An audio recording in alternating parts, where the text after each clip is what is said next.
pero bueno, estas son las cosas del directo, lo que nos pasa siempre, son las cosas del directo y no podemos luchar contra ellas.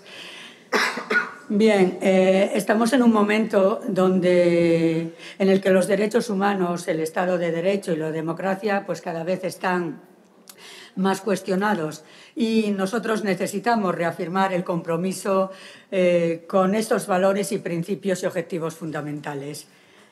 Estamos, desde luego, en un momento, lo hemos visto ayer, donde nada puede darse por sentado. La democracia, los derechos sindicales, la negociación colectiva y otras libertades conquistadas por el movimiento obrero, pues están en peligro.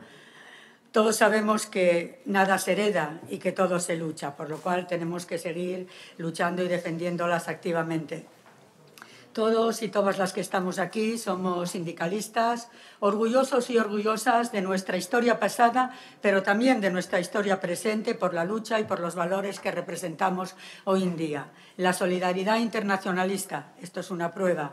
Nosotros no estamos limitados por fronteras en la lucha de los derechos de los trabajadores y las trabajadoras y la justicia social y una vida digna para todos y todas.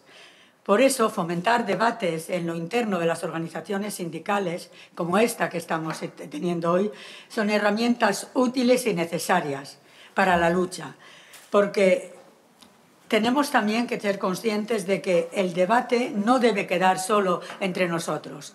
Tenemos que hacerlo dentro y fuera de los lugares de trabajo. Fortalecer la cultura democrática y una sociedad inclusiva. Recordar nuestra historia y nuestros valores. Y debemos construir un proyecto conjunto basado en el cambio que pivote sobre los derechos laborales y construir un entorno a la libertad y a la justicia social. Un proyecto centrado en el trabajo y con mensajes claros. Y creo que hoy, posiblemente al final de esta jornada, pues alguna reflexión nos será de utilidad. Así que, para comenzar y para no alargarlo más, voy a empezar por el compañero aquí a mi derecha natural. Se llama Raineri Carmine, es secretario general de la CGIL en Abruzzo Molise. Grazie. Buongiorno compagni e compagni. Vi ringrazio per l'invito, ringrazio le commissioni Obreras delle Asturie, il compagno segretario nazionale delle commissiones. L'estrema destra in Italia è al governo del paese dal 22 settembre 2022. ¿Me sentite? ¿Me escucháis? Bueno, os da las gracias por haber invitado y bueno, empieza diciendo que la extrema derecha en Italia es el gobierno. ¿No me escucháis? ¿Ahora me escucháis mejor? Sí. Pues nada, empieza diciendo que la extrema derecha gobierna en el país, en Italia, desde el 22 de septiembre del 2022. Ecco, la domanda è come tutto questo è potuto avvenire e per quali motivi. Io credo che dobbiamo partire da lontano e da alcune considerazioni più generali. ¿Cómo ha podido ocurrir esto y cuáles son los motivos? Entonces, para empezar, él dice que podemos partir de lejos para considerar algunas cosas generales. Innanzitutto l'Italia è un paese che non ha ancora fatto i conti con la storia. Ci sono tante cose non chiarite sull'eversismo di destra, dalla caduta del fascismo agli anni nostri. Dice que, bueno, que es un país que no ha hecho paz con su historia y que son tantas cosas todavía por aclarar de subversionismo de derecha desde che cayó il fascismo. Perché la destra eversiva ha continuato ad operare in Italia dopo la caduta del fascismo in tutto il periodo dell'Italia repubblicana.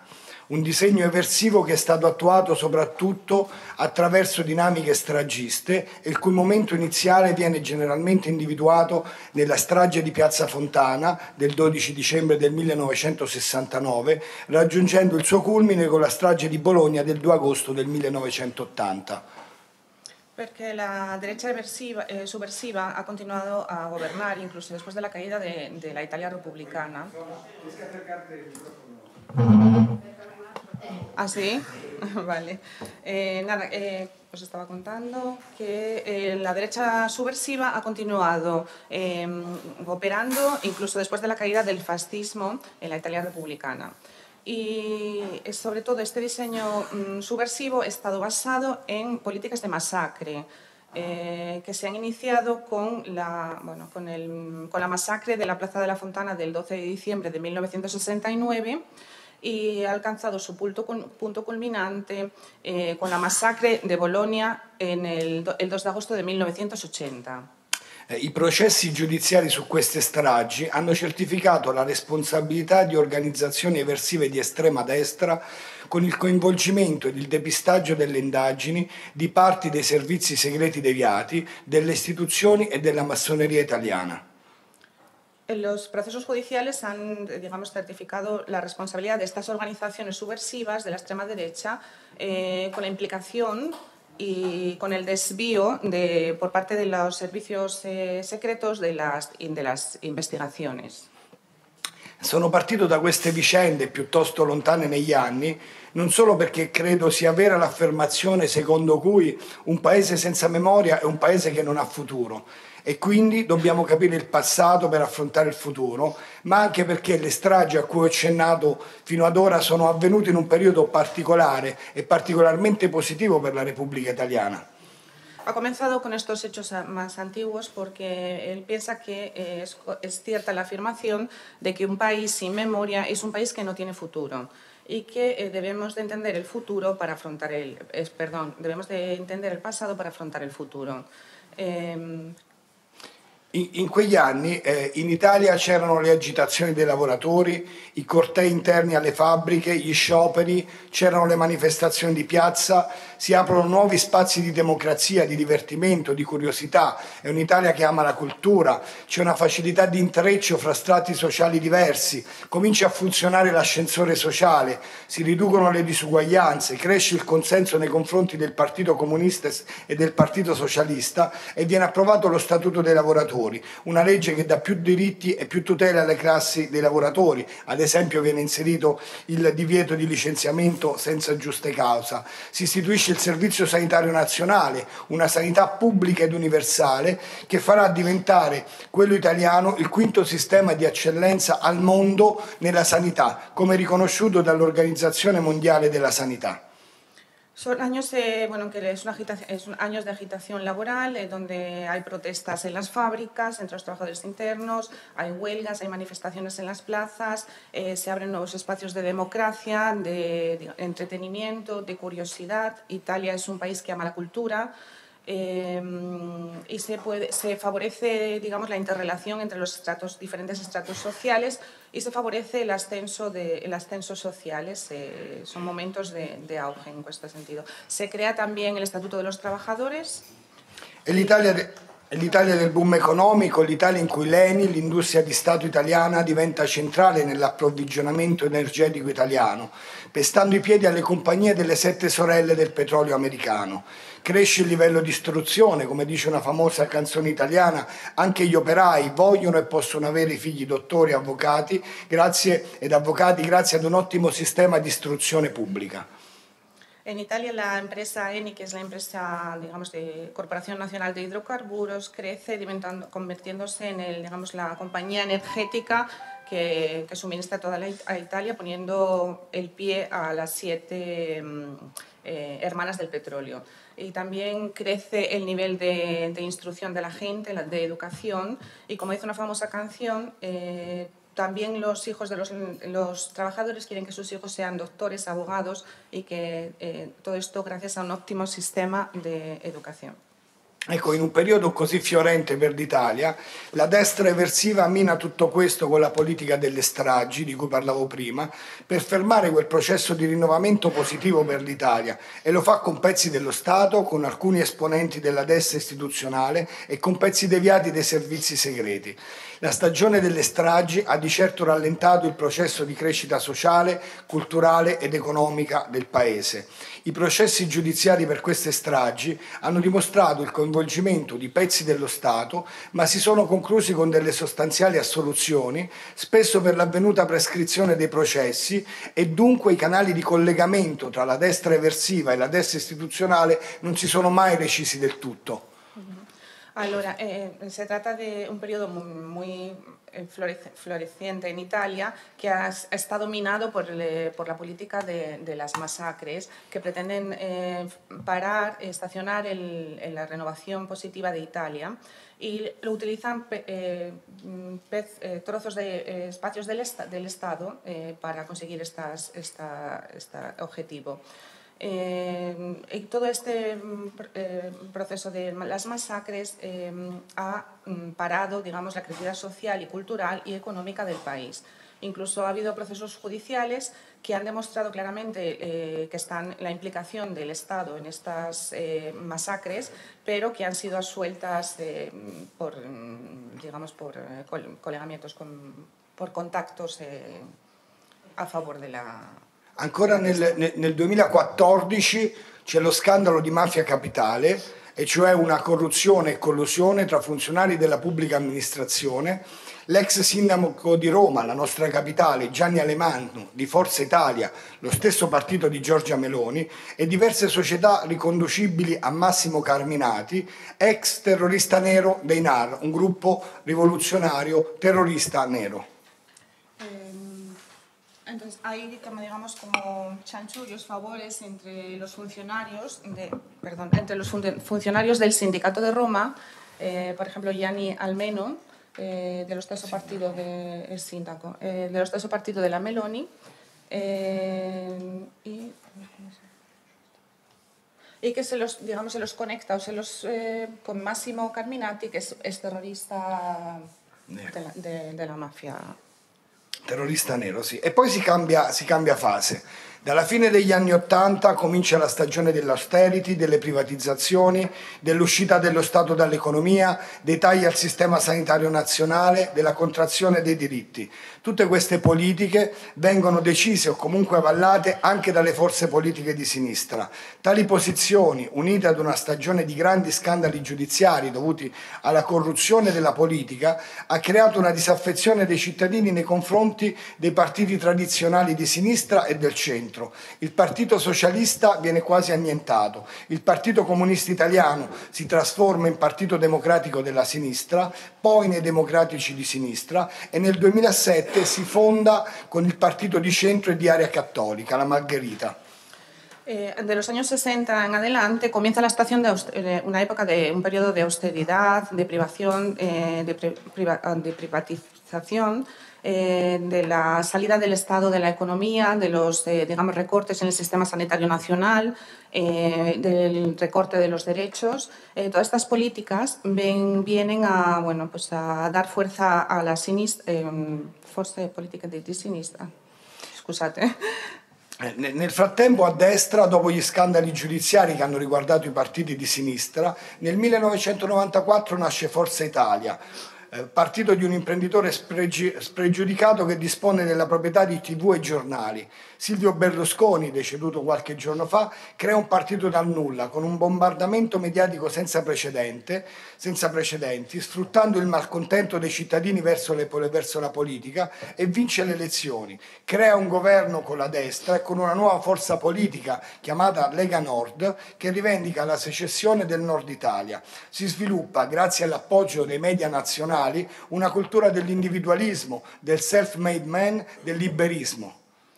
En el 1994, en este tiempo, nace Fuerza Italia, que es el partido que creó Berlusconi, que es un empresario que tiene la propiedad de la televisión italiana y también de los periódicos. Es un empresario sin escrúpulos que, bueno, que a través del bombardeo mediático, sin ningún precedente igual, consigue aprovecharse del descontento de los ciudadanos hacia la política y, y gana las elecciones. Y crea un gobierno con la derecha y con una nuova fuerza politica che si chiama Lega Nord, che rivendica la secessione del nord d'Italia. A questo punto negli anni a venire si alternano governi di centrodestra e di centrosinistra, ma le politiche economiche e sociali si assomigliano nei vari governi che si succedono al potere. Anche quando a governare il centrosinistra o la sinistra appoggia dei governi tecnici, si tagliano le pensioni, si restringe il perimetro dell'intervento pubblico, si taglia sulla sanità, si riducono i diritti dei lavoratori, si accelerano le privatizzazioni. Insomma, i governi di sinistra, in piena collaborazione con le istituzioni europee, attuano politiche liberiste e la conseguenza di ciò è che il popolo della sinistra si sente tradito dalla politica e se ne allontana. En este periodo se alternan gobiernos de centro-derecha con centro de izquierda, con unas políticas muy similares entre ellas y que se suceden en el poder, digamos. A todo esto crea el descontento de los ciudadanos de izquierdas en cuanto se sienten un poco traicionados al usar políticas de derecha. Ed è in questo contesto che la destra populista, xenofoba e neofascista avanza, una destra che sfrutta le paure delle persone e che ha gioco facile nel criticare le scelte fatte da governi precedenti. È così che il 26 settembre 2022 la destra di Giorgia Meloni arriva al governo del paese. Así, en este contexto de derecha populista, xenófoba y neofascista avanza. Una derecha que se aprovecha de los miedos de las personas y que juega con las elecciones, malas elecciones hechas por los precedentes gobiernos. Es así que en el 26 de septiembre de 2022 la derecha de Giorgia Meloni se convierte llega al gobierno del país. La destra vince perché ha un alto consenso nel paese, ma anche perché i due partiti della coalizione di sinistra, il Partito Democratico e il Movimento 5 Stelle, non si coalizzano tra di loro e nel sistema elettorale maggioritario italiano il premio di maggioranza spetta solo alla prima coalizione che prende i voti e poi il 50% degli elettori, quasi il 50% degli elettori non va a votare perché è disaffezionato dalla politica. Gana este partido porque los dos partidos fuera de la coalición de derechas, Partido Democrático y Movimiento 5 Estrellas, no se coalicionan bien y, por tanto, en el sistema electoral mayoritario italiano el premio de mayoranza, la mayoría espera la coalición. El 50% también influye mucho, che il 50% dei elettori non vanno a votare. E oggi abbiamo una destra al governo che ha dalla sua parte TV e giornali, che sta occupando le TV di Stato, che ha commissariato importanti enti pubblici, così da garantirsi un governo pieno ed assoluto dello Stato. Tienen a favor de ellos el hecho de que gobiernan, digamos, están en poder de las televisiones y de los periódicos y que ocupan la televisión estatal al completo con importantes publicidades y movimiento a favor de ellos. Una destra che attua politiche di destra, la Presidente del Consiglio dice che è l'impresa che manda avanti il paese e non i lavoratori e dunque le imprese devono essere libere di agire senza vincoli e quindi dice no al salario minimo, dice no ad una legge sulla rappresentatività sindacale, no all'assunzione di nuovi ispettori del lavoro per controllare le regole sulla sicurezza e sulla regolarità dei rapporti di lavoro, taglia enormi risorse al sistema sanitario, alla sanità pubblica e apre alla privatizzazione della sanità, anche qui facendo affidamento sul malcontento dei cittadini che dopo decenni di tagli operati anche dai governi di centrosinistra stipulano già assicurazioni private che gli consentono di saltare le infinite liste di attesa degli ospedali pubblici. Un governo xenofobo che attua politiche di respingimento dei migranti ed in cui il ministro dell'Agricoltura parla nei convegni di rischio di sostituzione etnica, di teorie del complotto e della necessità di tutela dell'etnia italiana. Per di più in un paese come l'Italia, dove la forte denatalità e l'emigrazione dei giovani verso le aree più industrializzate del paese o all'estero sta creando una vera e propria desertificazione di molti territori a partire dalle aree interne e rurali del paese. Es una derecha que actúa con políticas de derecha. Por ejemplo, la presidenta del Consejo dice que la empresa es la que manda en el país, no los trabajadores. dice que no al salario mínimo, dice que no a una ley de representación sindical, hay no a las inspecciones de trabajo que garanticen que se cumplen las normas de seguridad. Y también hacen numerosos e importantes recortes a la sanidad pública en favor de la privatización de la sanidad, aprovechando también la coyuntura de que muchos italianos que pueden y se lo pueden permitir se pasan ya a los sistemas privados o los seguros privados para evitar las enormes colas que hay para el hospital. Se trata también de un gobierno xenófobo que actúa con políticas de rechazo a los inmigrantes y tutela digamos, de la etnia italiana. L'Italia oggi è un paese dell'Europa in cui la destra governa insieme ad un partito che aderisce al Partito Popolare Europeo, Forza Italia, e la coalizione di governo è composta da Forza Italia, Fratelli d'Italia che aderisce al gruppo dei conservatori e dei riformisti europei e dalla Lega che aderisce al gruppo europeo di identità e democrazia composto da forze di estrema destra e xenofobe. Ma sia Fratelli d'Italia che la Lega stanno facendo delle operazioni di avvicinamento al Partito Popolare Europeo, cercando così di rompere l'isolamento che fino ad ora hanno vissuto nelle istituzioni europee. E devo dire che il Partito Popolare Europeo si sta mostrando molto malleabile agli ammiccamenti della destra italiana. In altre parole ci troviamo di fronte ad un'estrema destra che è già forza di governo in Italia e che si sta preparando a diventare forza di governo in Europa anche grazie ad uno sdoganamento nei loro confronti da parte delle forze più moderate del Parlamento europeo. Italia es un país de Europa en el cual gobierna la extrema derecha, gobierna con un partido que pertenece también o que se une al Partido Popular Europeo. La coalición del gobierno está compuesta por la Fuerza Italiana, partido que también se dirige al Partido Popular Europeo, y Fratelli d'Italia, que se une al grupo ECR, Grupo de Conservadores y de Reformistas Europeos, un grupo político del Parlamento Europeo compuesto de partidos conservadores, de partidarios conservadores de derechas, a quienes han añadido, unido, partidos que están con políticas anti-inmigración y populistas. También se une la Liga Italiana, que también está compuesta de fuerzas de extrema derecha y xenófobas. Se questa è la realtà che l'Italia vive da un punto di vista del governo, le organizzazioni fasciste e xenofobe eversive esistenti non vengono sciolte dal governo nonostante i ripetuti appelli della CGIL. Si tratta di organizzazioni eversive che cercano consensi tra le masse sfruttando le difficoltà ed il malcontento generale, così come è avvenuto il 9 ottobre del 2021 dove durante una manifestazione dei No Green Pass gli esponenti neofascisti di Forza Nuova hanno organizzato un vero e proprio assalto alla sede della CGIL nazionale devastandola.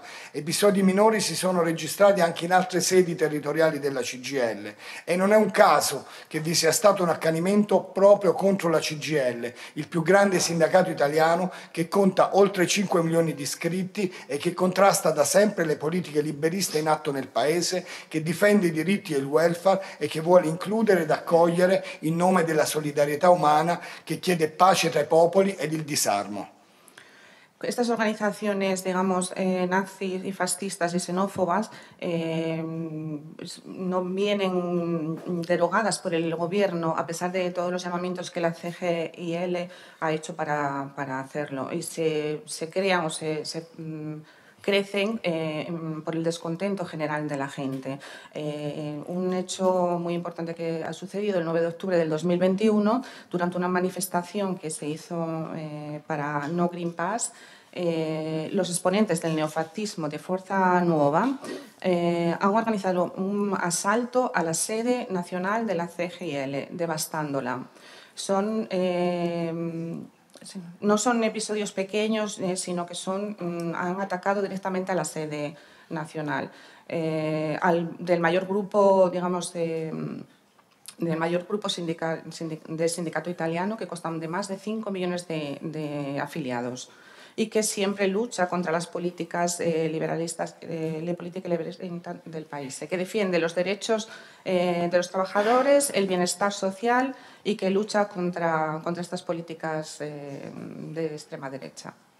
Allora la domanda è, e chiudo il mio intervento, come possiamo arginare tutto questo? La pregunta es, ¿cómo podamos, y cierra su intervención, cómo podemos reaccionar ante todo esto? Dal punto di vista della politica c'è la necessità che le forze di sinistra superino le ambiguità che le hanno contraddistinte in Italia, che indichino chiaramente un programma ed un modello profondamente alternativo alle destre, un modello basato sulla lotta alle disuguaglianze, sui diritti, sulla difesa dello Stato sociale e sull'intervento diretto dello Stato nei processi economici e sociali, uno Stato forte e innovatore, motore dello sviluppo del Paese e che garantisca la qualità dei servizi pubblici essenziali. Desde el punto de vista político es necesario que las fuerzas de izquierda superen la ambigüedad que les ha caracterizado en Italia, que indiquen claramente un programa y un modelo profundamente alternativo a la derecha. Un modelo basado en la lucha contra las desigualdades, defensa de los derechos, defensa del Estado social y la intervención directo del Estado en los procesos económicos y sociales. Un Estado fuerte e innovador, motor del desarrollo del país y que garantice los servicios públicos esenciales. C'è bisogno di una rivoluzione culturale e di una sinistra che attui politiche di sinistra, davvero di sinistra. Sí, tenemos necesidad de una revolución cultural y de una izquierda que actúe con políticas de verdad de izquierdas. Dal punto di vista della lotta alla destra eversiva, la nostra organizzazione ha reagito con forza all'attacco della nostra sede ed ha risposto con un'enorme manifestazione nazionale a Roma e grandi iniziative in tutto il Paese. Abbiamo risvegliato le coscienze di tante compagne e di tanti compagni che hanno voluto testimoniare che l'Italia è un paese antifascista nato dalla resistenza partigiana e dalla guerra di liberazione dal nazifascismo. Han atacado directamente el ataque que han sufrido en la sede general, han contrarrestado, han respondido con una enorme manifestación nacional en Roma, donde han participado numerosos compañeros y participantes que han querido dejar testimonio de que Italia es un país antifascista, nacido de la resistencia partisana y de la guerra de la liberación del nazifascismo. La CGIL sta contrastando la politica della destra del governo. Il 16 dicembre scorso abbiamo indetto lo sciopero generale contro la legge di bilancio e abbiamo tenuto 3 grandi manifestazioni nazionali a Milano, Bologna e Napoli e domani terremo una grande manifestazione nazionale a Roma per la difesa della sanità pubblica che il governo sta smantellando. Probabilmente ad ottobre torneremo a programmare un nuovo sciopero generale. La CGIL está contrastando las políticas de gobierno y están haciendo grandes manifestaciones. Han tenido tres grandes manifestaciones nacionales en Milán, Bolonia y Nápoles. Y mañana tienen una gran manifestación nacional en Roma por la defensa de la sanidad pública que el gobierno está desmantelando. Probablemente en octubre proclamarán una nueva huelga general. E dobbiamo aprire gli occhi del nostro popolo e contraddire le bugie della destra. Tenemos que abrir los ojos de nuestro pueblo y contradecir las mentiras de la derecha. Il consenso della destra al governo è ancora forte, ma è pur vero che la destra governa solo da 8 mesi ed i flussi del consenso politico in Italia, in aumento o in diminuzione, sono spesso bruschi e rapidi. El acuerdo entre el gobierno y la derecha son fuertes, pero es verdad que la derecha solo gobierna desde hace 2 meses y flujos de consenso político en Italia están en aumento o in disminuzione in aumento o disminuzione sono molto cambianti. Ma molto rapidi.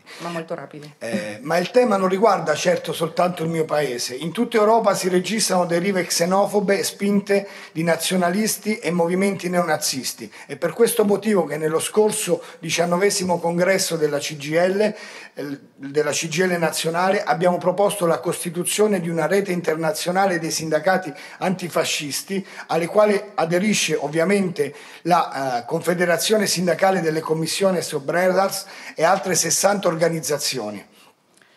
Este tema de, digamos, de los cambios bruscos y rápidos no es solamente a nivel italiano, sino a nivel europeo. En casi toda Europa se registran tendencias xenófobas y nacionalismo, tendencias nacionalistas y neonazistas. Por eso, la CGIL, en el pasado el 19 Congreso de la CGIL, han intentado promover o quieren promover la Red Internacional de Sindicatos Antifascistas, a la que se une, obviamente, la Confederación Sindical de las Comisiones Obreras y otras 60 organizzazioni. È per questo motivo, per rafforzare le nostre difese, che ho accettato davvero volentieri l'invito del vostro segretario generale e caro amico Josella Zapico di essere qui con voi oggi, perché credo sia necessario che insieme dobbiamo sviluppare consapevolezza e lotta comune sui pericoli che l'Europa sta correndo in questo periodo storico, e quella di oggi è una tappa importante del nostro viaggio comune. Es por este motivo por lo que, para reforzar nuestra defensa, por la que he aceptado voluntariamente estar aquí con nosotros, he aceptado la invitación del secretario general, José Zapico, porque cree que es necesario que juntos desarrollemos una lucha común y seamos conscientes de los peligros que Europa está corriendo en este periodo histórico, y esta es una etapa más de nuestro viaje en común. Perché noi non ci facciamo intimidire, il mondo del lavoro, il sindacato non può che essere fisiologicamente contro e in totale opposizione alle barbare ideologie della destra e del liberismo. Perché nosotros... È nostro dovere garantire democrazia e diritti. No nos dejamos intimidar y el mundo del trabajo y el sindicato necesariamente tiene que estar en contra de la ideología bárbara de la derecha y del liberalismo. Per questi motivi abbiamo bisogno di ricostruire una grande solidarietà di classe e un forte movimento culturale di opposizione alle destre. Tenemos que crear un movimiento grande contra la destra, un solidario e grande contra la destra. Compagni e compagne, tutti uniti al lavoro e alla lotta. Grazie.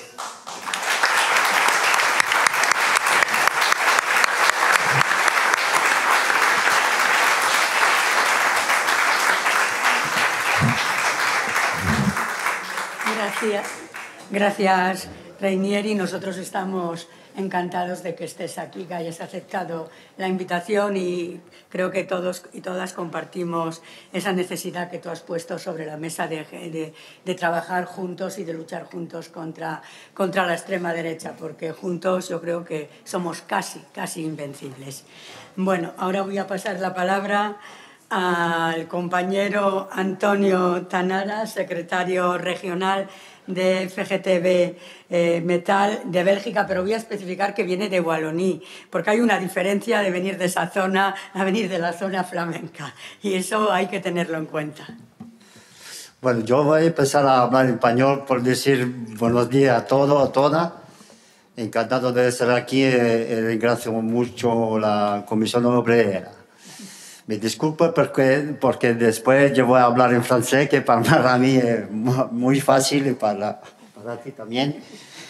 Entonces, bueno, hablamos en français.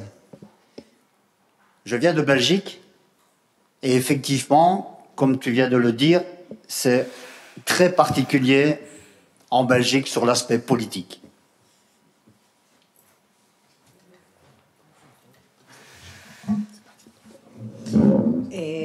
En Bélgica es muy particular este problema. Pourquoi particulier? La Belgique, c'est un pays de 11 700 000 habitants. Un país de 11.700.000 habitantes. Avec 3 régions. Con 3 regiones, 3 zonas. On va mettre de côté la 4e, pour ne pas faire difficile. Va a dejar de lado la 4ª. Et comme ça a été dit, il y a la région flamande, 6 600 000 habitants. 6.700.000 en la región flamenca. Et du côté wallon, plus ou moins 3 500 000 habitants. 3,5 millions en Wallonia. Et puis il y a la région Bruxelles, capitale. Bruselas, la capitale. Un peu plus d'1 million d'habitants, on va s'arrêter là. 1 million. Quelle est la réalité aujourd'hui de l'aspect politique de la Belgique? ¿Qué realidad hay hoy en Bélgica, en el aspecto político? Dans ce pays, il y a 7 partis qui sont au gouvernement. 7 partidos en el gobierno. Droite, La derecha, libérale, liberal, socialiste, socialista, écologiste ecológica et chrétienne, on va dire ça comme ça. cristiana, Et donc avec des Wallons et des Flamands. y con gente de Valonia y de la zona flamenca. En Wallonie, pour l'instant, nous avons la chance de ne pas avoir l'extrême droite présente dans ce visage politique. De momento tiene la suerte de no tener la extrema derecha en estos partidos políticos, en el gobierno. Ce qui n'est pas vrai, ce qui n'est pas du tout du côté flamand. Pero que no es la realidad en la zona flamenca. C'est quoi aujourd'hui la réalité flamande? Il y a 2 grands partis. 2 partidos grandes en la zona flamenca. Parti de droite nationaliste Partido de derecha nacionalista et parti d'extrême droite. y extrema derecha. Aujourd'hui, ces 2 partis, en opinion, en sondage par exemple, et opinion de pouvoir voter, En opiniones de votantes, seraient présents à plus de 50% estos 2 partidos serían dans tout le presentes pays. en el 50%, en más del 50% en el país. Nous avons cette réalité parce que, je vous dis tout ça, parce que nous arrivons à vraiment, pour l'année 2024, Para el 2024 nous allons avoir les élections fédérales, van a tener elecciones federales, européennes, europeas, régionales regionales et aussi y, también, syndicales. y las sindicales. Tout ça, comment faisons le lien, comment devons-nous faire le lien avec l'organisation syndicale, avec la réalité et le mouvement syndical? ¿Cómo hacer el nexo, la unión de todo esto con la realidad sindical? La FGTB aujourd'hui, elle représente 1 400 000 affiliés, más o menos. 1.400.000 afiliados. Il y a une autre organisation syndicale de tendance chrétienne qui est plus ou moins à 1 500 000. Y 1.500.000 en un sindicato más o menos cristiano. Mais je pense comme ici et comme ailleurs et comme en Italie, elle est très proche du pouvoir. Cette organisation chrétienne est très proche du pouvoir. Pero esta organización cristiana es muy cercana al poder, como en Italia y en muchos países. Et donc je disais comment dans ce contexte-là, travailler et préparer les travailleurs dans les entreprises, dans tous les secteurs. Y cómo en este contexto preparar a la gente, a los trabajadores, frente a este problema. Aujourd'hui, en Belgique, il y a la criminalisation Criminalización de los sindicatos. du mouvement syndical.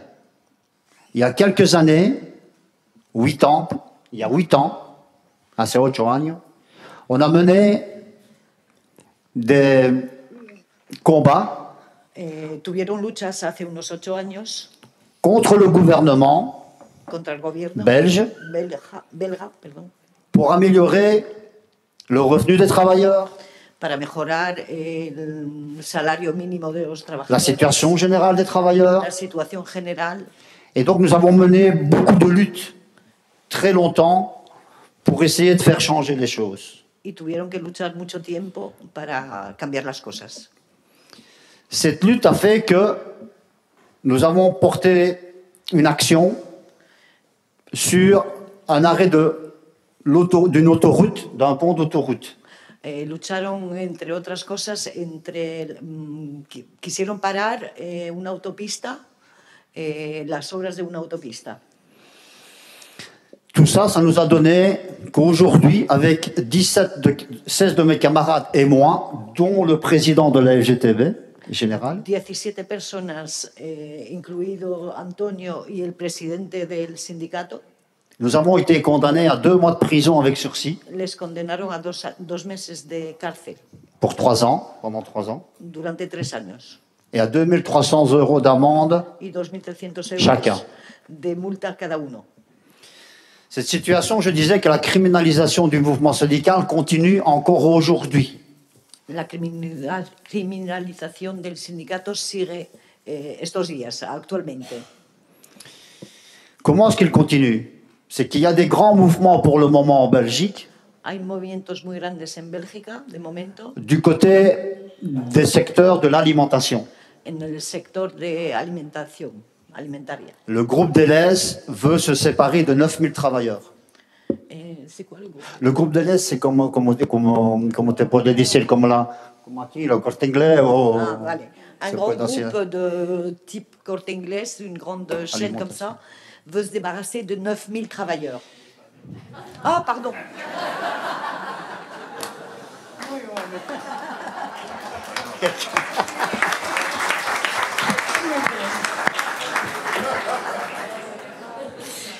Una empresa grande tipo el Corte Inglés, una cadena de estas, se quiere deshacer de 9000 personas, 9000 trabajadores. Et alors, avec ça, il y a des mouvements, des piquets de grève, Hay movimientos, hay huelgas, et la justice vient au secours du monde patronal. y la justicia claramente viene a salvar el mundo patronal.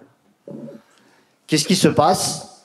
Il y a un mois, Hace un mes, la justice a donné raison au monde patronal en disant que l'aspect économique, la justicia dio razón a la patronal. l'aspect économique est plus important que les travailleurs. El aspecto económico es mucho más importante que los trabajadores. Donc je vous expliquais qu'il y a 8 ans, nous commencions par être condamnés. Aujourd'hui, la justice continue en disant que le monde patronal a raison. Hace 8 años les condenaron y 8 años después sigue la justicia diciendo que la patronal tiene razón. Pour le moment, en Belgique, et la semaine prochaine, il y aura encore des actions La semana que viene van a seguir luchando devant le ministère de la Justice, delante del Ministerio de la Justicia, parce que le ministre de l'Intérieur porque el ministro del Interior veut proclamer une loi quiere hacer una ley, qu'on appelle la loi Casseur. la ley rompedora. Ça veut dire que quand vous faites des manifestations, Es decir, que cuando se sale a manifestarse, pour protéger l'opinion, pour protéger le public, pour protéger les manifestants, para proteger a los manifestantes, cette loi dit, ben, si toi tu casses, esta ley dice que si tú rompes, tu seras condamné, te condenarán et pendant 3 ans, y durante 3 años tu ne pourras plus manifester. no podrás salir a una manifestación.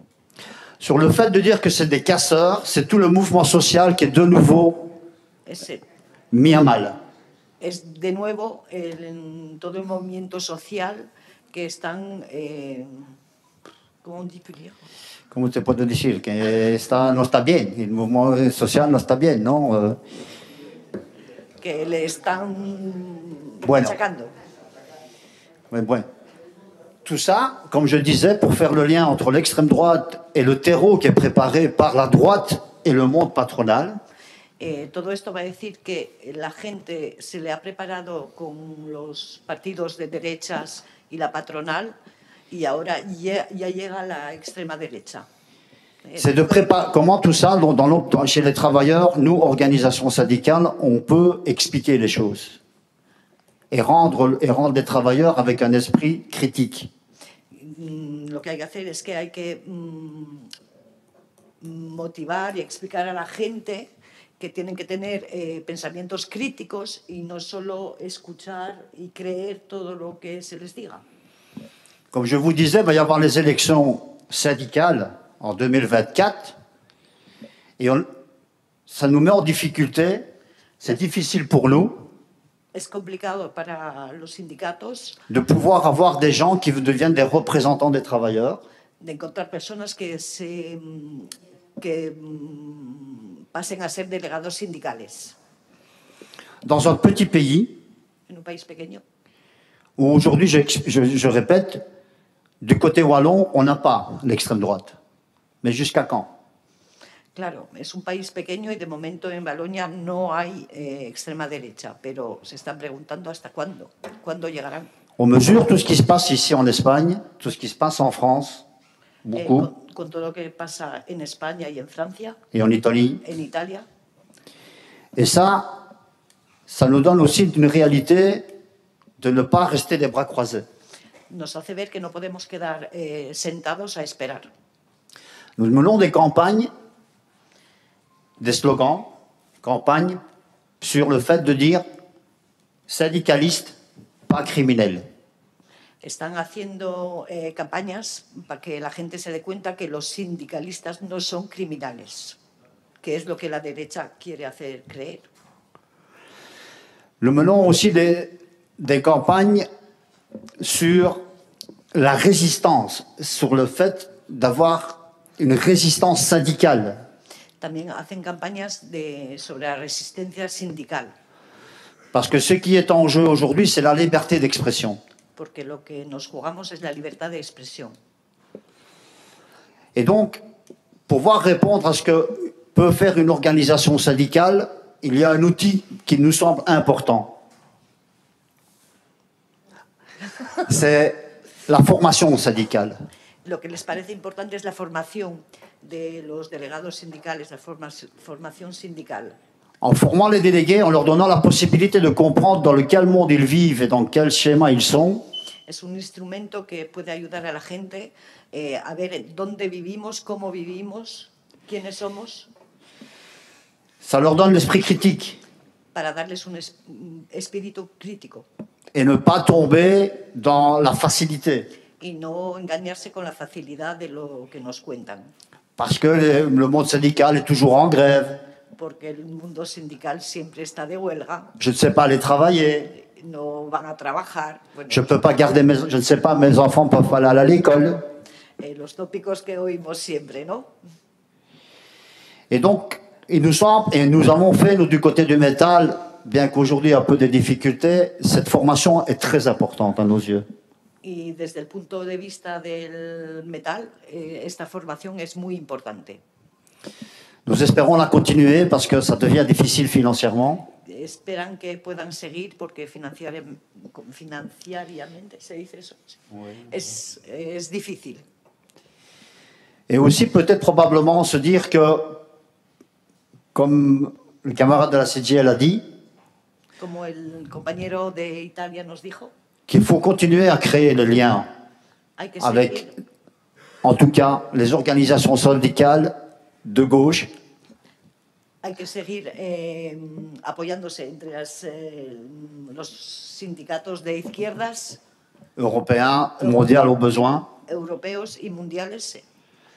Et nous l'avons déjà entamé, et il est ici avec moi dans la salle, c'est Nico Cué qui avait entamé et a continué avec le groupe d'Annecy. Donc ici, je disais que nous avions déjà commencé il y a des années pour avoir ce lien européen. C'est Nico Cué qui est ici présent. Nico Cué, notre ancien secrétaire général du métal. Ya empezaron hace años a juntarse a nivel europeo con Nicolás. Nicanor. Ah, Nicanor, vale. Que es de Francia, es de Annecy. No, no, no. Ha hecho. Oui. Ah, vale. El empezó, donde trabaja, vale, que es Annecy. Dont le syndicat espagnol, syndicat français, allemand, anglais, grec, portugais. Sindicatos portugueses, griegos, alemanes, franceses, españoles. Pour accélérer cette manière d'agir dans le monde syndical et pas tout le temps parler. Para intentar acelerar las cosas y no solo siempre hablar. Je pense que ce sont des outils importants. Instrumentos importantes. Donc la formation et ces liens que nous devons continuer à créer. La formación y estos nexos que debemos cultivar. Et je pense que, comme je vous l'ai dit, nos camarades, en tout cas les organisations que je représente, je répète, est très criminalisée. Los compañeros que representan, mais je voulais donner et terminer mes propos. Y para acabar, avec ce slogan chez nous, c'est se résigner, se taire, jamais, nada más. Merci. Nunca callarse.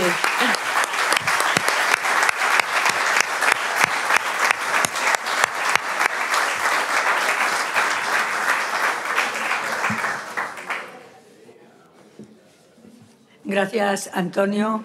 Y no, nosotros tampoco nos resignamos, ¿no?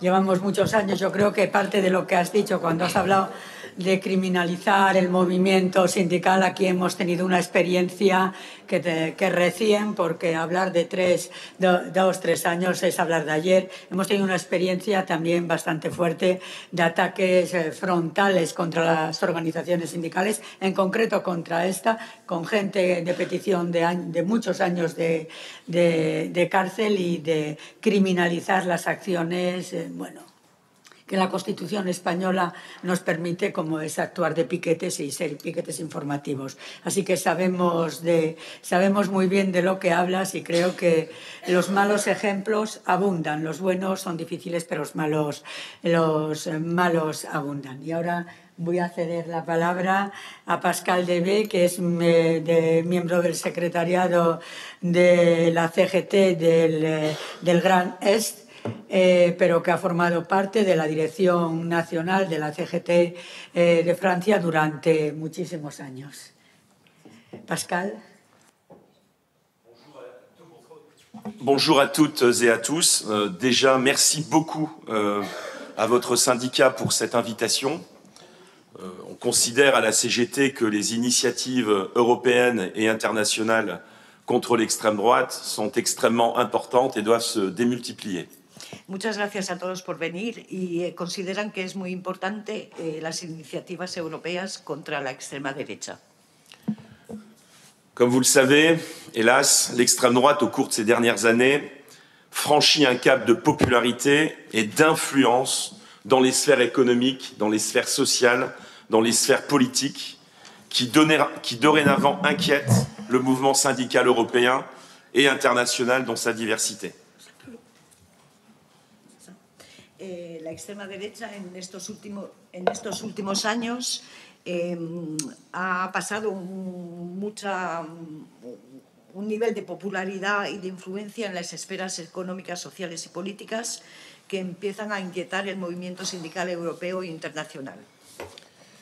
Il nous faut donc combattre l'extrême droite, ce mouvement mortel pour nos démocraties. Hay que combatir la extrema derecha, que es un movimiento mortal para nuestras democracias. Hier comme aujourd'hui, nous, les syndicalistes, nous devons être dans l'action au quotidien contre la propagation des idées d'extrême droite. Ayer como hoy, los sindicalistas tienen que estar en la acción todos los días contra la propagación de ideas de extrema derecha. Cela doit se faire donc au quotidien dans le cadre du travail, mais aussi au sein de nos cercles amicaux, de nos cercles familiaux.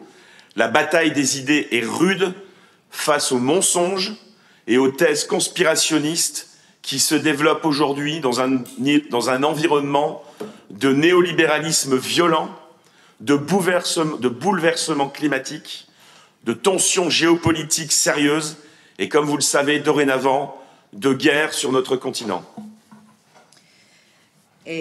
Tenemos que tener esta batalla diaria, tanto en el trabajo, pero también en casa, con los amigos. Es una batalla con ideas muy duras, porque tenemos que hacer frente a las mentiras y las tesis conspiracionistas que se desarrollan en este movimiento de neoliberalismo bastante violento. Tensiones geopolíticas muy serias y desde hace poco la guerra en nuestro continente. Donc face à une extrême droite dont en France le principal mouvement, le Front National, qui a d'ailleurs été rebaptisé le Rassemblement National en 2018. Frente a esta extrema derecha, que el principal movimiento es el Frente Nacional, que desde 2018 se llama Reagrupación Nacional. Je sors de mon texte pour vous dire, ça me semble important, l'histoire est très importante pour des syndicalistes, en France comme en Espagne. La historia es muy importante tanto en Francia como en España. La historia, nuestra historia, vamos. Pour vous dire et préciser que le Front National a été créé en 1972. Porque la reagrupación nacional ahora se creó en 1972. 50 ans. 1972, hace 50 años. Par des anciens nazis, des anciens pétainistes, des gens qui ont collaboré donc avec Hitler, et aussi des gens qui nient, qui donc sont dans le déni de la Shoah qui a été faite par Hitler et ses amis. Este movimiento fue creado por gente nazi, fascista, del grupo del mariscal Pétain, Des négationnistes. y son negacionistas. Voilà. Je dis ça parce que le parti Front National a été rebaptisé Rassemblement National, donc en 2018. Todo esto porque el Frente Nacional se llama ahora Reagrupación Nacional. Ce n'est pas un détail, c'est une stratégie Es una estrategia este cambio de nombre pour se faire passer comme étant quelque chose de neuf, qui n'est pas fasciste. para hacerse ver a la gente como algo nuevo, algo que no es fascista. Mais retenez que, en interne du Front National, Pero en el interior del Frente Nacional, la bagarre entre eux a été violente pour changer de nom. para cambiar el nombre hubo movimientos bastante violentos entre ellos. Et que 52% des adhérents ont accepté.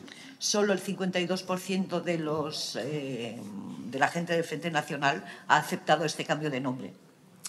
Maintenant, je vais vous partager des chiffres qui sont terribles, qui vous feront mesurer malheureusement où on en est dans mon pays. Va a compartir algunos números para explicaros, y ya veréis con estos números en qué momento estamos en Francia. En 1995, Jean-Marie Le Pen, au présidentiel, qui est la principale élection en France, a 4,5 millions de voix. En el 95, en las presidenciales, Jean-Marie Le Pen tuvo 4,5 millones de votantes. Il réussit donc ensuite, ce Front National, à passer à 10,5 à 10,6 millions de voix au second tour des présidentielles de 2017. Consigue en el 2017, en la segunda vuelta de las elecciones presidenciales, a tener 10,6 millones de votantes. Retenez que c'est la fille qui a pris la place du père en tant que chef du Front National. Que fue la hija que que sustituyó al padre al frente del Frente Nacional. Marine Le Pen. Marine Le Pen. Et Marine Le Pen réussit le coup de force d'obtenir 13,2 millions de voix l'année dernière. Y la hija consigue llegar a 13,2 millones de votantes el año pasado. Vous avez compris que c'est un record en France depuis la chute du nazisme et du pétainisme en 1945. Desde 1945 esto es algo súper importante. Je sors encore du texte, excuse-moi. Si Le Pen reprend 3 millions de voix comme elle vient de le faire, on n'est pas loin de l'arrivée au pouvoir de Marine Le Pen dans 4 ans. Tiene miedo que si llegan a conseguir 3 millones más de votantes, eso puede abrir la puerta del Elíseo a la hija de Le Pen. Ce que je veux aussi vous partager, c'est que dans les législatives, donc les votes des députés, les votes des députés il y a un an, Hace un año los votos de los diputados franceses, l'extrême droite, le Rassemblement National, obtient 89 députés à l'Assemblée nationale. consiguen tener 89 diputados en la Asamblea Nacional. C'est donc une alerte plus que majeure. Il y a le feu. Es el momento de darse cuenta que no es simplemente una alarma, es que ya estamos llegando al fuego, al meollo de la cuestión. Et retenez aussi que s'ils avaient obtenu quelques centaines de milliers de voix de plus, Si hubiesen conseguido unas cientos de miles de votantes más, dans quelques dizaines de circonscriptions, en algunas circunscripciones, c'est 40 ou 50 députés de plus qu'ils auraient pu obtenir. pudieron haber conseguido 40 o 50 diputados más. Ce qu'il faut aussi que vous sachiez, c'est que du coup, ce parti d'extrême droite va empocher 10,3 millions d'euros de dotation publique. Se va a beneficiar de unos 10,3 millones de euros de subvenciones públicas anuales. Ce qui, au passage, va lui permettre de rembourser sa dette. Que va a permitirle reembolsar la deuda que tienen. Je n'ai pas le temps de développer les emprunts russes faits ces dernières années par ce parti d'extrême droite et ses accointances avec Poutine, sinon je vais déborder. No va a hablar de los créditos que pidieron a los rusos y de Putin, porque si no se va a pasar el tiempo. Pero hay que tenerlo en cuenta. Maintenant, venons-en aussi là des chiffres qui, en tant que travailleurs, qu'on soit en Espagne ou en France, nous, sont terribles et doivent, je pense, vous alerter. Vamos a hablar ahora de cifras, de números que como trabajadores nos van a meter un poco de miedo, nos van a asustar. Gracias. Aux dernières élections de l'année dernière, Aux dernières élections, a las últimas elecciones el año pasado, les agents publics, donc les fonctionnaires, vont voter beaucoup plus pour Le Pen. La gente que trabaja en lo público ha subido, han votado más a Le Pen que antes, han subido 9 puntos. 9 points, ouais. Retenez que notamment dans les hôpitaux, Le Pen obtient 15 points supplémentaires à la sortie de la Covid, à la sortie des débats liés au pass sanitaire et au vaccin. 15 puntos recogieron en los hospitales después del COVID y todos los problemas que tuvimos ahí. Un autre chiffre qu'on n'aurait jamais imaginé il y a encore 15 ou 20 ans, peut-être même 10. Otro número que nunca nos hubiésemos percatado hace 10 años. Un enseignant sur 4 a voté Le Pen. Un profesor de 4, el 25%, ha votado a Le Pen. Donc vous voyez l'état des lieux de la popularité de l'extrême droite auprès des travailleurs dans notre pays. En Francia, la extrema derecha es muy popular. La gente es muy cercana.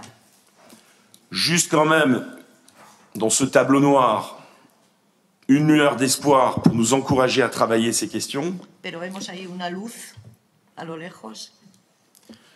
Les travailleurs, en général, votent à 30% pour Le Pen, aux dernières présidentielles. En global, los trabajadores han votado, han sido un 30% de votantes para Le Pen.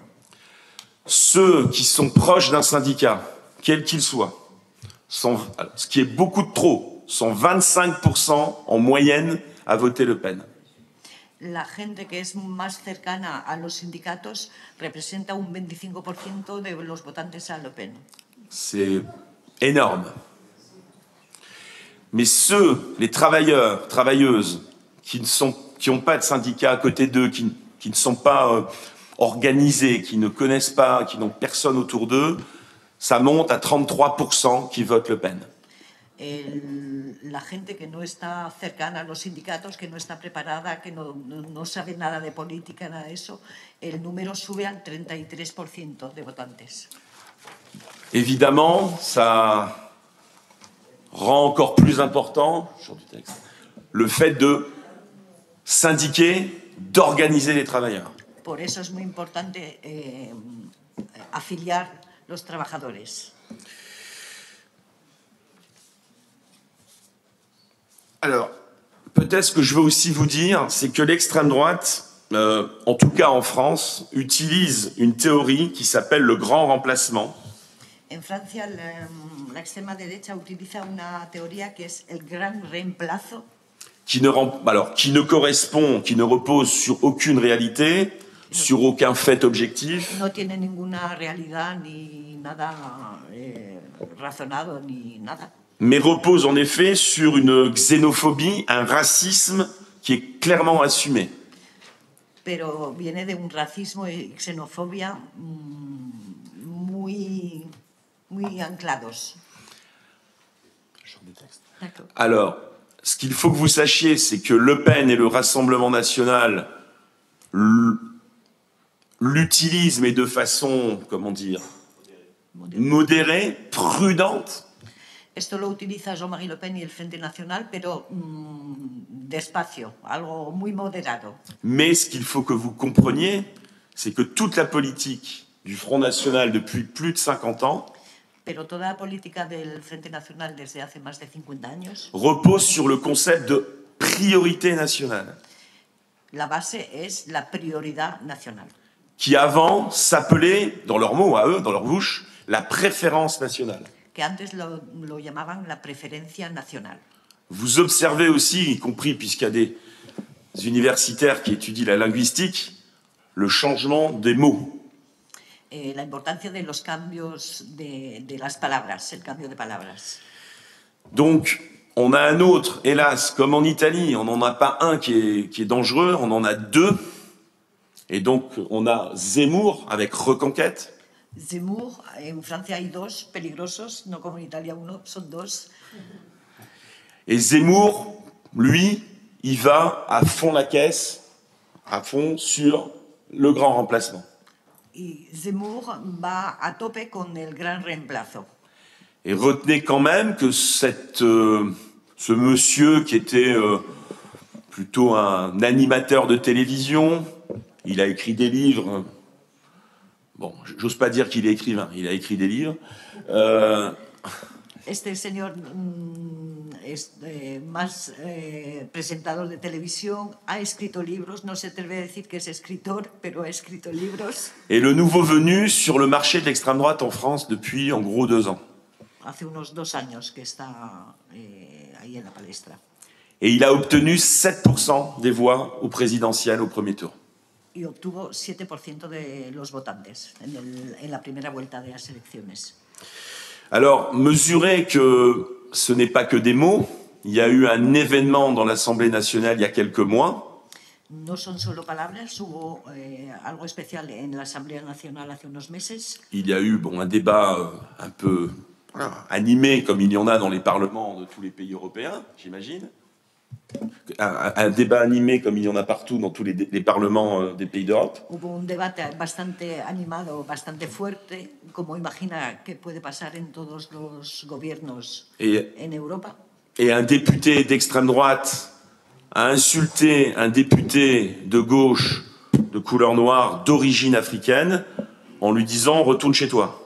Y un diputado francés de extrema derecha ha dicho a un diputado de izquierdas que era negro de piel, africano, le dijo, vuelve para tu casa, vete para tu casa.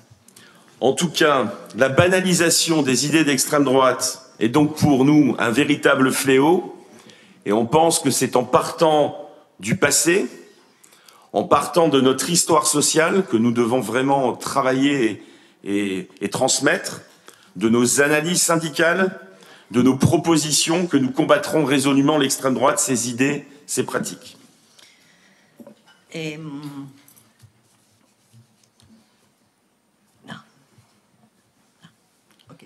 Estas ideas se vuelven banales ahora, y es hablando del pasado y de nuestra historia social, con nuestros análisis y proposiciones que podremos combatir la extrema derecha, sus ideas y sus prácticas. Donc la banalisation, pour nous, de ces idées, il est donc nécessaire de savoir à quel point l'extrême droite est dans le camp du capital, sa stratégie de charme envers les travailleurs et les travailleuses, en reprenant des thématiques sociales, en tout cas en France, ne répond qu'à un objectif électoral. Entonces hay que saber que la extrema derecha está con el capital, con el dinero, con la patronal, y su estrategia es camelar a los trabajadores, retomando temáticas sociales, que el fin de todo esto es las elecciones. Nous avons analysé leur premier vote à l'Assemblée nationale depuis 1 an. hace un año en las últimas elecciones, están analizando, perdón, las últimas elecciones de hace un año. Et donc ça démontre leur imposture sociale. Y esto demuestra el engaño, el fraude social que está manifestando la extrema derecha. Donc, je vais citer, ils ont donc voté contre l'augmentation du salaire minimum en France. Han votado contra el aumento del salario mínimo interprofesional francés. Ce n'est pas une surprise dans la mesure où Marine Le Pen l'a enlevé de son programme présidentiel depuis 2017. No era sorpresa porque Marine Le Pen lo había quitado de su programa electoral desde el 17. Je sors du texte. 2017 en France, pour moi qui l'ai su depuis longtemps, et je vous le dis, est un moment important dans leur progression. 2017 es una fecha importante en la progresión del Frente Nacional. Le patronat, le syndicat patronal, el sindicato patronal, pour la première fois en 2017, reçoit la candidate Le Pen de l'extrême droite, comme tous les autres candidats, pour discuter du programme. Es la primera vez que la patronal recibe a la candidata, a Marine Le Pen, para hablar de su programa electoral. Donc ça participe à la normalisation de l'extrême droite en France. Es una forma de participar en esta normalización de la extrema derecha en Francia. Et excusez-moi d'avoir l'esprit de syndicalisme mal tourné, mais j'y vois un lien avec la fin du discours sur la hausse du salaire minimum. Perdonar sus ideas y mal pensamiento de sindicalista que ve ahí un nexo entre esto y no aumentar el salario mínimo. Ils ont voté contre aussi ce qu'on voulait faire comme en Belgique ou au Luxembourg, c'est-à-dire ils ont l'indexation des salaires sur l'inflation, ils ont voté contre. Votaron en contra de la indexación, ¿cómo se dice eso? Indexación del salario, igual que hicieron en Bélgica. Alors ils ont bloqué contre l'encadrement des salaires, contre le blocage des prix de première nécessité. También estaban en contra y votaron en contra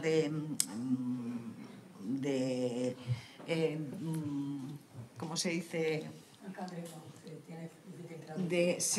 De congelar los precios de las cosas de primera necesidad. Ils ont voté contre les premiers mètres d'eau, enfin les mètres cubes d'eau gratuits. Votaron en contra de los primeros metros cúbicos de agua gratuitos. Ils ont voté contre la gratuité des cantines et des fournitures scolaires pour les plus pauvres. También votaron en contra de que los comedores y todo lo que necesitan los niños más modestos fuera gratuito.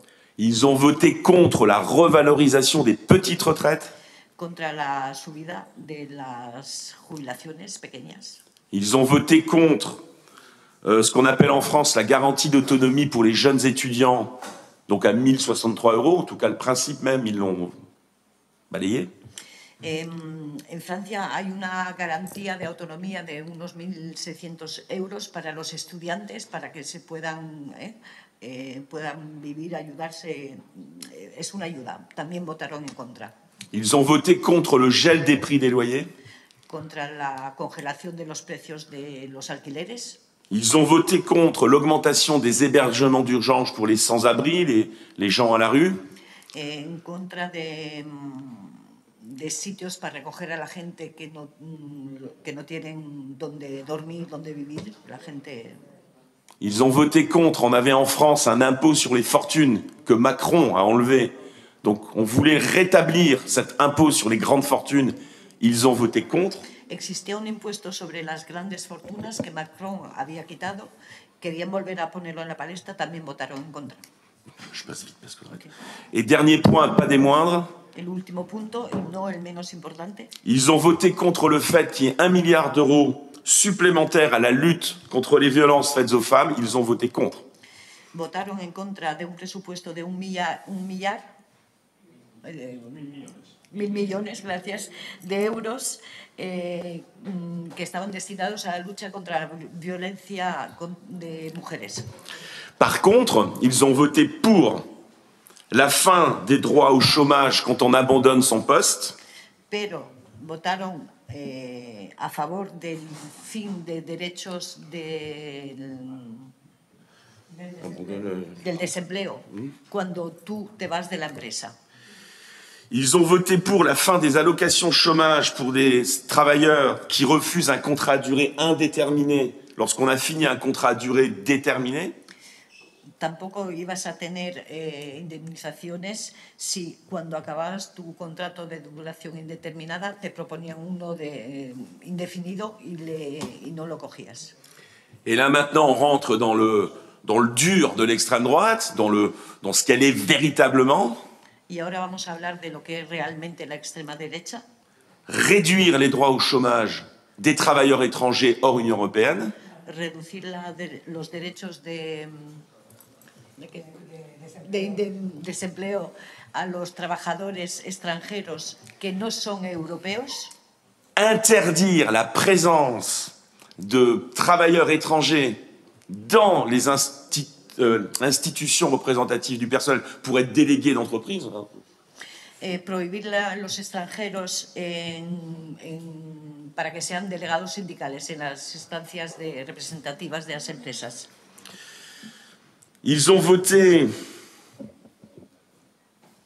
par exemple, je vais vite, mais pour vous donner un dernier exemple, ils ont voté pour l'exclusion de l'achat des mangas dans le pass culture, qui est une aide aux jeunes, un pass pour qu'ils achètent des livres. Voilà.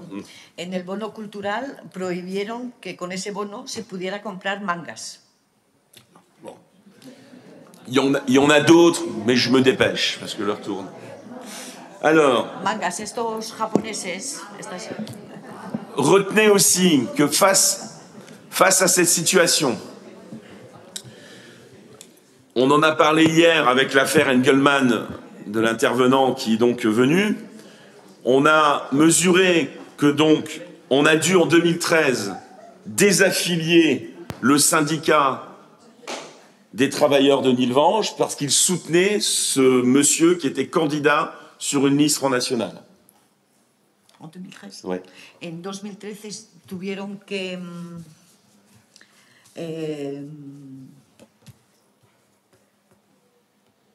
desafiliar un sindicato de la CGT de Nilvange por sus posiciones fascistas. Ce que je veux vous faire comprendre, je sors du texte, Okay. C'est que quand on a été confronté à une situation où les syndiqués ont soutenu un fasciste dans l'organisation, Cuando estuvieron frente y vieron que había afiliados que estaban apoyando a un fascista, nous avons dit à ces travailleurs dans ce syndicat d'entreprise, les dijeron a estos trabajadores en este sindicato de basta la empresa, CGT, c'est pas possible, vous pouvez pas rester chez nous. no podéis quedaros en la CGT. Au nom de nos valeurs, de notre histoire. Por nuestros valores, historia. Donc ça, c'est très important, c'est un acte politique fort que nous avons fait. Fue un acto político muy importante. Qui n'est pas facile, Que no es fácil. que j'espère qu'on n'aura pas à refaire. Espera que no lo tengan que volver a hacer. Mais mesurer que donc c'était il y a 10 ans maintenant, Hace 10 años. et le Front National nous a attaqués en justice pour contester. El Frente Nacional les ha atacado para contestar. Mais nous avons gagné, nous sommes dans notre bon droit au vu de nos statuts. Pero han ganado, porque según los estatutos de la CGT lo podían hacer. Mesurer aussi que depuis 9 ans que je m'occupe de cette question au niveau de la Confédération, Desde hace 9 años que estoy en la Confederación, c'est une cinquantaine de personnes que nous avons exclues parce qu'ils étaient sur des listes de l'extrême droite. excluyeron a unos 50 que estaban en listas de extrema derecha. Néanmoins, ceci dit, notre objectif est quand même, au sein de la CGT, de mener un travail de pédagogie. Pero uno de los objetivos es tener un trabajo pedagógico en la CGT. Nous avons donc mis en place des formations de une journée depuis maintenant 7 ans. Hace 7 años que están haciendo formaciones de un día. Nous nous déplaçons dans les départements comme vous ici, dans les syndicats d'entreprise. Nous essayons vraiment de faire le plus de journées comme ça pour transmettre des éléments sur ce qu'est réellement l'extrême droite et comment le syndicat ne peut pas accepter que l'extrême droite monte, y compris au sein de nos rangs. Con estas jornadas y los desplazamientos que hacen, quieren transmitir lo que es realmente la extrema derecha. C'est un travail difficile. Trabajo difícil. C'est un travail que, avec la nouvelle direction confédérale après le Congrès, on va démultiplier encore plus qu'avant. Gracias a las últimas elecciones, con el Congreso Confederal de la CGT van a multiplicar estas oportunidades que tienen de formación. Parce que je vous le dis, il y a le feu à la maison, vraiment chez nous, ici aussi dans le syndicat, partout. Porque esto ya está dentro del sindicato. Nous avons malheureusement des sondages qui nous disent qu'un sympathisant de la CGT sur 4 a voté Le Pen.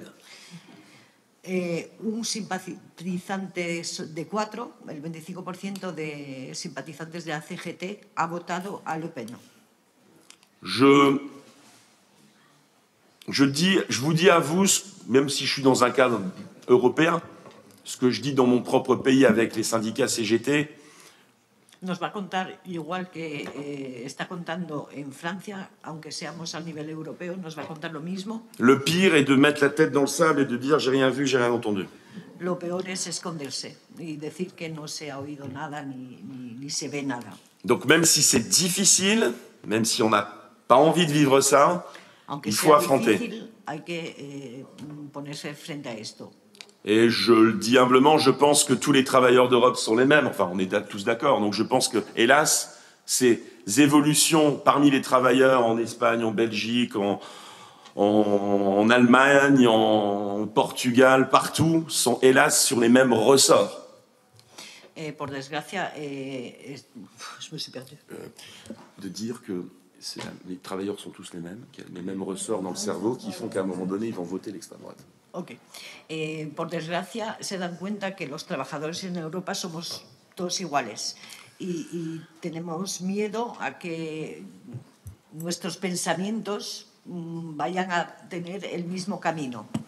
Donc pour conclure, on a une démarche d'exclusion pour les militants d'extrême droite au sein de la CGT. Excluyen a todos los de extrema derecha que tengan en los sindicatos de la CGT. Un travail qu'on peut qualifier de politique en interne par rapport au danger de l'extrême droite. Un trabajo un poco político frente a la extrema derecha. Avec l'ambition, bien sûr, d'éloigner nos syndiqués du vote extrême droite. Con la intención de que los sindicalistas de la CGT se alejen lo más posible de los votos de extrema derecha. On est aussi confronté, en France, je ne sais pas chez vous, mais chez nous, on a un milliardaire qui s'appelle Bolloré, qui possède beaucoup de télévisions, qui aujourd'hui sont des télévisions d'extrême droite. En Francia hay un millonario que tiene muchos canales de televisión que se llama Bolloré. Par exemple, CNews. CNews. Por ejemplo, CNews. Et donc, on a fait le choix politique de ne pas aller sur ces plateaux. Por consecuencia, no van a ir a hacer entrevistas en esas televisiones. Et là, je lisais pas plus tard que ce matin que ce Bolloré est en train de racheter un journal très connu en France, le Journal du Dimanche, donc il continue à vouloir étendre son influence politique. Sigue queriendo extender su influencia política de derechas y ahora está mirando para comprar un periódico famoso francés. Sachant qu'il avait déjà racheté une radio historique Europe 1 il y a 2 ou 3 ans. Todo esto habiendo comprado hace unos años un canal de radio. Je fais encore un dernier point parce que c'est venu hier dans vos questions. Un último punto que ayer ha oído en las preguntas. Par rapport au mouvement des retraites et notre lutte, qui même si elle n'est pas totalement finie, on va se le dire, Macron réussit à passer sa loi malgré des mobilisations historiques en France depuis le mois de janvier. Macron pasó la ley de las jubilaciones, aunque hubo en Francia unas movilizaciones muy importantes. Donc, ce qu'il faut retenir, c'est que l'extrême droite a été très discrète. Elle n'a pas beaucoup parlé. Tenemos que darnos cuenta que la extrema derecha fue bastante discreta, no habló mucho. Sa proposition principale pour dire on réglera le problème des retraites, El propósito principal para decir ya arreglaremos el problema de las jubilaciones, c'est de dire il faut une natalité française. Il faut que les femmes fassent des enfants français. es decir, que las mujeres tienen que hacer niños franceses. On pourrait en rire si c'était pas si grave et à pleurer. Se podría llorar, pero es muy grave. Mais ça va bien dans leur logique de préférence nationale, de grand remplacement. Pero esto va en lo mismo, el gran reemplazo, la lógica de extrema derecha. Donc au vu de tout ce que je vous ai dit, évidemment que les mois qui viennent vont être extrêmement importants en politique et aussi pour le mouvement syndical. Le but étant que ces travailleurs aujourd'hui, qui n'ont pas gagné par la grève, par les manifestations, n'aillent pas se réfugier dans le vote d'extrême droite. En los meses venideros tenemos que tener cuidado que toda esta gente que se movilizó, pero que no consiguió nada, no se vayan hacia la extrema derecha. Voilà, donc vous voyez, c'est, comment dire, c'est une séquence qui s'ouvre pour nous très angoissante. Es algo un poco estresante, un poco que nos da miedo. Et enfin, je terminerai vraiment sur le fait de vous dire aussi qu'on a quelquefois on a de plus en plus de violence de rue de l'extrême droite en France. Por último, decir que hay más violencia en la calle por parte de la extrema derecha en Francia. Voire une volonté de venir dans nos cortèges syndicaux, dans les manifestations. Hasta meterse en las manifestaciones de los sindicatos. Donc, ce qui nous pousse à reprendre de bonnes vieilles habitudes de service d'ordre, d'être vigilant, d'être Lo que les impone volver a lo de antes, a tener cuidado, vigilancia. Voilà, j'ai peut-être été un peu long, je m'en excuse, mais merci de votre attention. Se disculpa de haber sido un poco largo.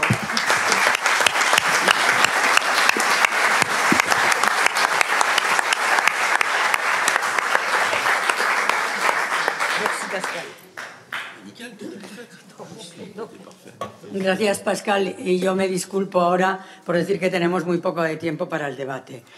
Hemos empezado tarde y ya sabéis lo que pasa en estas cosas. Así que tenemos 15 minutos para preguntas, aclaraciones y lo que queráis. Yo creo que la verdad es que esto daba para mucho más, pero bueno, es lo que tenemos y con ello tenemos que conformarnos. Así que vos invito a que seáis precisos. C'était pas simplement entendu une phrase, tu vois, donc je pouvais dire voilà. C'était mieux. Merci. Bueno, he visto 3 peticiones de palabras y las voy a ir así, según estáis. Tú.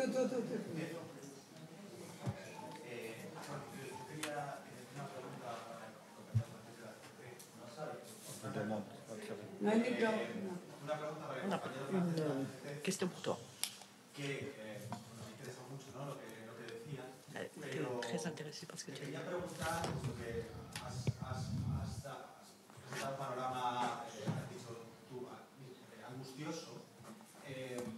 Sí, Panorama angoissant. tremendas movilizaciones que ha habido en estos últimos meses, no ves signos de esperanza. Est-ce que tu ne vois pas des signes d'espérance pour le syndicat? Para los sindicatos en general franceses y también políticamente, puesto que hace solo un año Mélenchon estuvo a punto de acceder a la segunda vuelta de las presidenciales y luego obtuvo un buen resultado en las legislativas, y si no obtuvo mejor fue precisamente porque Macron no hizo cordón sanitario con la extrema derecha en algunas circunscripciones, ¿no? Es decir, que el panorama es feo, pero hay signos de esperanza, ¿no?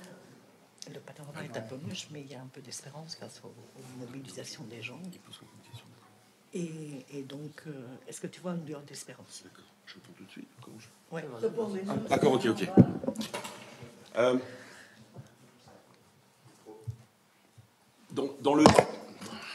dans le tableau, mais tu le sais, je pense,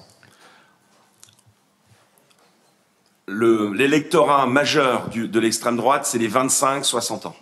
El electorado principal de la extrema derecha son los de 25 a 60 años, Donc les travailleurs. los trabajadores. Donc l'enjeu, je le redis, est phénoménal. Por eso es muy importante. Donc, au moins 3 choses. 3 cosas. Au moins. Premièrement, si les syndicats français doivent renforcer leur travail en interne, comme je viens de le décrire, pour contrer ces idées qui vont envahir les cerveaux de nos camarades, comme les autres. Los sindicatos tienen que trabajar en interno para contrarrestar las ideas que van poseyendo a los obreros, estas ideas de extrema derecha. Deuxième élément, continuer à être un syndicat de lutte qui porte la revendication des travailleurs. Segundo, seguir luchando como un sindicato que llevamos a los trabajadores, llevamos sus problemas. Et aller gagner des choses. Il faut gagner des choses pour les travailleurs. Il faut qu'on aille chercher des victoires. Obtener victorias para esos trabajadores. Même si des fois ce qu'on va gagner, c'est pas vraiment ce qu'on voulait, mais il faut aller chercher, il faut que les travailleurs ils aient quelque chose dans la main. Aunque nos cueste y no consigamos a la primera siempre lo que querían los trabajadores, pero ganar algo, para que ellos tengan algo. Et après, en effet, une lueur d'espoir, tu as raison. On vient de esperanza. On a syndiqué environ 100 000 travailleurs en France depuis 6 mois, dans les différents syndicats. Hein. Afiliaron unos 100.000 trabajadores en los distintos sindicatos en estos últimos 6 meses. Donc, quelle que soit notre couleur, rouge ou autre, c'est maintenant comment on les accueille bien, on les organise bien, on les forme bien. Hay que formarlos, organizarlos, acogerlos. Qu'ils se sentent bien dans les syndicats et qu'ils restent. Que estén bien en los sindicatos y que se queden. Parce que c'est ça l'enjeu. Y compris dans beaucoup d'endroits, on a des syndiqués vieillissants, donc il faut de la jeunesse. Hace falta gente joven, sangre nueva, porque la gente va envejeciendo. Donc bien sûr, même s'il y a un côté angoissant, il y a des lueurs d'espoir et de toute façon, il faut se battre. Il n'y a pas le choix. Aunque sea angustioso, hay luz de esperanza y hay que luchar.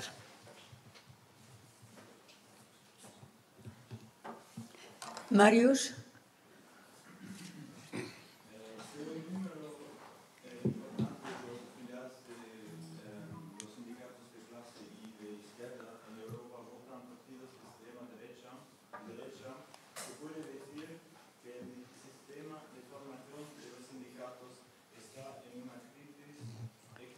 Je demande si la formation dans les syndicats.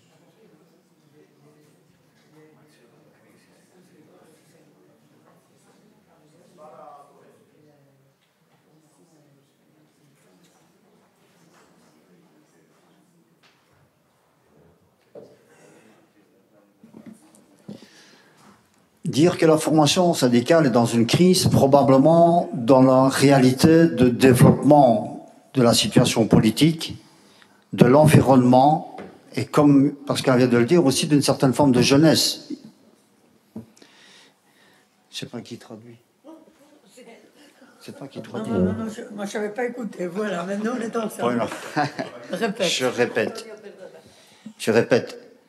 Dire que la formation syndicale est en crise. Decir que la formación sindical está en crisis. Ce serait nier Sería negar le fait que l'environnement est difficile. Sería negar que el entorno es difícil. Politique, industriel, social. Y social. Est-ce qu'on a raté quelque chose? Est-ce qu'on rate quelque chose dans la formation? J'ai envie de te dire, en Belgique en tout cas, et au métal, non.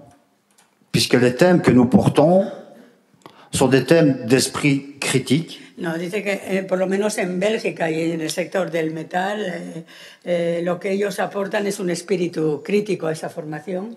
Reprenant les différents thèmes. Que comprende los diferentes temas. D'où vient le capitalisme? El capitalismo. La société dans laquelle on vit. La sociedad en la que vivimos. La notion de l'extrême droite. ¿Cómo? La notion, le fait d'avoir de parler de l'extrême droite aussi. Hablar de la extrema derecha. Donc cette formation, elle est portée, où je te rejoins. Pero esa formación se da a todos Et ne pas dire qu'elle est en crise, y no está en crisis. c'est comment continuer, comme Pascal vient de le dire, à avoir cette jeunesse qui adhère au mouvement syndical, et pas seulement à la formation. El problema es cómo podemos seguir con esa juventud y seguir formándola, no en concreto con la formación. ¿Cómo atraemos a esa juventud? No es la formación que pone en cuestión, porque ellos están haciendo una formación bastante tal. Pero es más bien lo que decían, atraer a la juventud y guardarla, pero con más cosas que no solo la formación.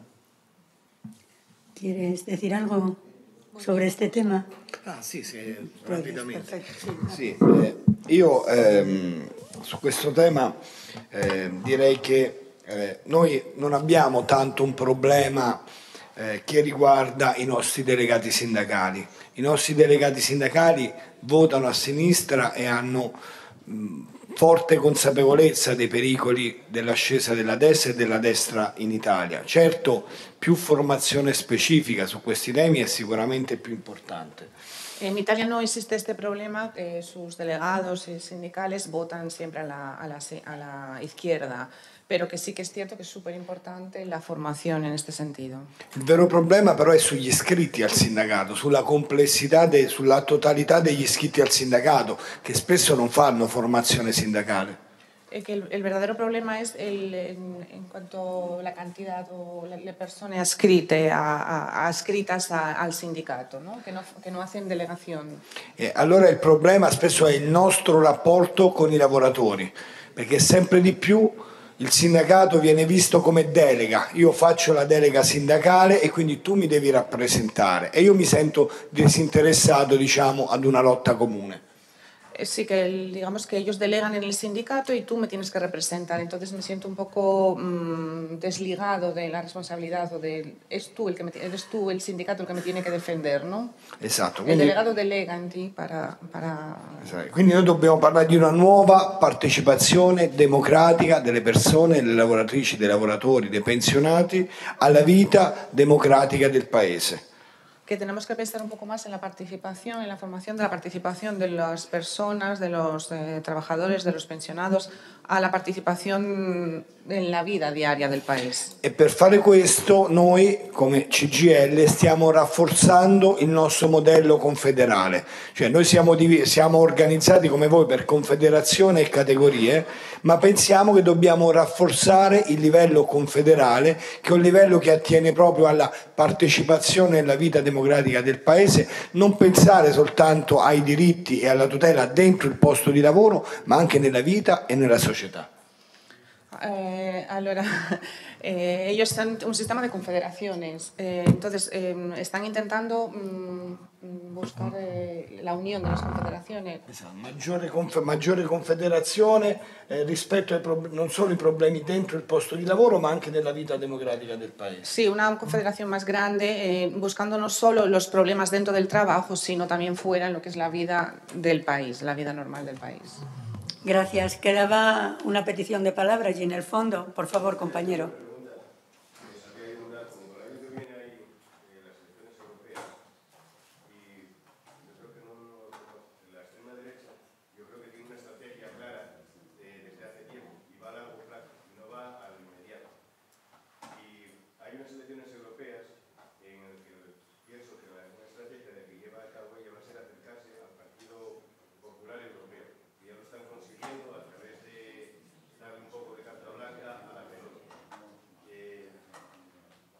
Pienso que no sé si cómo os parece que si consiguen eso será muy duro para Europa.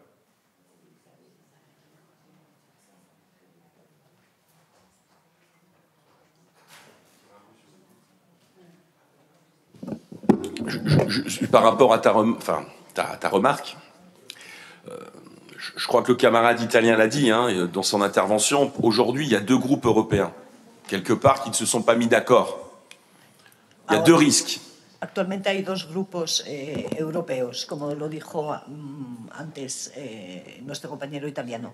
C'est que Meloni, qui est à la manœuvre, réussisse à rassembler les Polonais, les Hongrois, le Rassemblement national, enfin tous ces partis d'extrême droite ou de droite extrême, selon comment on dit les mots. Si Meloni consigue atraer a los polacos, rumanos de extrema derecha. Et là, vu qu'on ne va pas se cacher derrière notre petit doigt, il y aura une hausse du nombre de votes d'extrême droite l'année prochaine. Après combien? Je ne sais pas. Donc le risque, c'est qu'il y ait un groupe fort au sein du Parlement européen. El riesgo es que haya un grupo fuerte en el Parlamento porque seguramente van a subir los votos también para la extrema derecha. Sì, io dicevo proprio questo, cioè dei rischi per il prossimo Parlamento europeo, sia per i voti che la destra e l'estrema destra prenderanno alle prossime elezioni europee. Él decía exactamente esto en su exposición, que el riesgo que hay que en las próximas elecciones a la Europa ganen un montón de votos. Ma anche perché in Italia la destra vuole presentarsi come una forza di governo che comunque che comunque si avvicina anche ai principi e agli ideali del Partito Popolare Europeo. Porque la derecha se presenta con, digamos, con unas ideas cercanas al Partido Popular Europeo. Pochi giorni fa il presidente del Partito Popolare Europeo è venuto in Italia a incontrare la presidente Meloni e sia in Fratelli d'Italia, partito di destra della Meloni, che nella Lega, partito che oggi è iscritto al gruppo di Identità Democratica, c'è una discussione interna per l'adesione al Partito Popolare Europeo e comunque qualora questa adesione non avverrà stanno filando i collegamenti per porre delle strategie comuni al prossimo Parlamento Europeo. Que precisamente ahora ha venido el presidente del Consejo Europeo a reunirse con la presidenta Meloni y también han intervenido otros partidos como son la Fratelli d'Italia y la Liga, y que sí, es verdad que esta conexión, esta unión no se hará, pero sí que están creando los lazos internos para que en un futuro accedere al Parlamento europeo. E questo secondo me è molto pericoloso perché le forze di destra nel Parlamento europeo fino adesso sono state sempre isolate. Oggi noi invece si cominciano a sviluppare dei collegamenti proprio in virtù di quella visione a lungo termine di cui tu parlavi. Io penso che questo è un pericolo effettivo, reale e molto pericoloso per noi in Europa. Efectivamente, él está de acuerdo en que es muy peligroso este acercamiento de estos partidos a Europa y está hecho con esta previsión a largo tiempo para llegar a ellos. Es súper peligroso, según su opinión. Bueno, pues gracias a todos, gracias a las compañeras que han tenido que traducir con los medios que tenemos,